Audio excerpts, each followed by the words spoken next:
Bonsoir Patricia. Comment est mesurée la qualité de l'air à Monaco? Alors là, à titre d'exemple, vous êtes d'ailleurs au-dessus de nous, au-dessus de nos studios, sur le toit de nos locaux.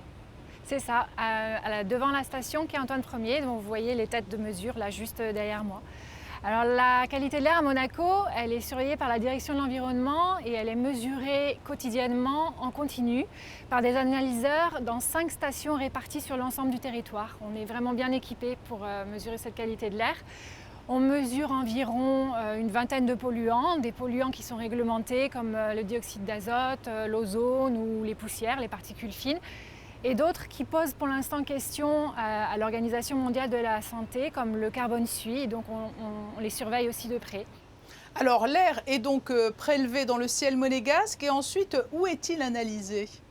Alors les données sont rapatriées directement à la direction de l'environnement et on les analyse quotidiennement.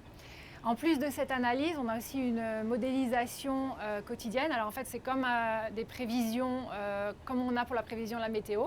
On a la prévision pour la qualité de l'air, donc on est capable de donner la qualité de l'air à 1 ou 2 jours et ça nous permet d'anticiper s'il y a d'éventuels pics de pollution.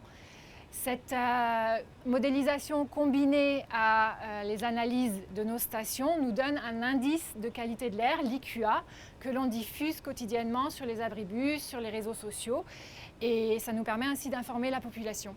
Mais quels sont les types de pollution de l'air qui sont détectés?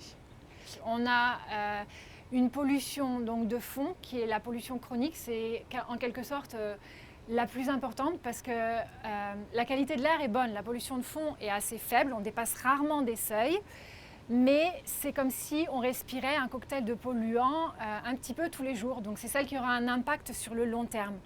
Après, on a des pollutions qu'on dit de proximité, donc ça veut dire que ponctuellement, on peut respirer des quantités de polluants un peu plus importantes. Par exemple, si on est en bord d'un trafic routier assez dense, en sortie de tunnel. Et puis, on a une pollution transfrontalière. Ça concerne surtout 2 polluants, les particules. Par exemple, quand on a des vents du Sahara, quand après un épisode de pluie, vous voyez sur vos voitures des taches marron-orange, c'est en fait les poussières qui sont portées, qui viennent du Sahara, qui sont portées par les vents et qui retombent avec les pluies. Donc sur celle-là, on peut difficilement agir. Et on a la pollution à l'ozone. L'ozone, c'est un polluant secondaire qui est formé sous l'effet de l'ensoleillement. En partant de précurseurs, souvent les polluants du trafic routier. Est-ce que l'air est plus pollué ou moins pollué qu'avant? Alors si on regarde les tendances et nos mesures depuis une vingtaine d'années, on va dire que la qualité de l'air s'est vraiment améliorée, notamment grâce aux efforts qui ont été faits sur les carburants, en enlevant le plomb, en enlevant le soufre, en introduisant des biocarburants. Par contre, on a toujours des concentrations assez élevées en été à l'ozone, comme je vous expliquais tout à l'heure. C'est un polluant sur lequel il est plus difficile d'agir. Comment peut-on contribuer à améliorer la qualité de l'air? Alors, en principauté, la principale source sur laquelle on peut agir, c'est le trafic routier. On l'a vu pendant le confinement, lorsque tout était fermé, les gens étaient chez eux, les pendulaires n'étaient pas là. On a vraiment eu une baisse de certains polluants, une corrélation nette par rapport à une corrélation entre densité de trafic et pollution au dioxyde d'azote.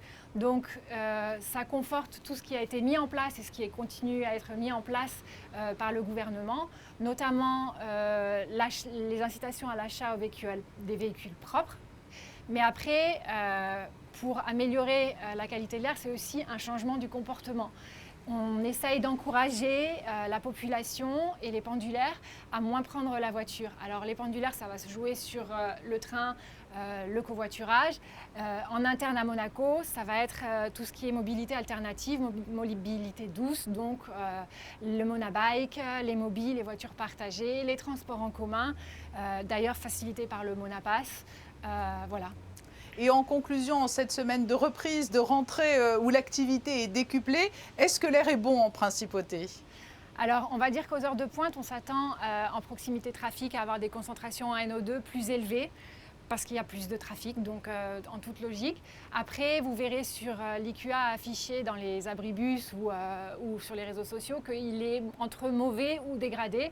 Là, c'est principalement dû à l'ozone. Mais ça a été ça tout l'été. C'est dû à l'ensoleillement et à la formation donc, de ce polluant. Merci Laure Chevalier pour cet éclairage sur la préservation de la qualité de l'air. Merci.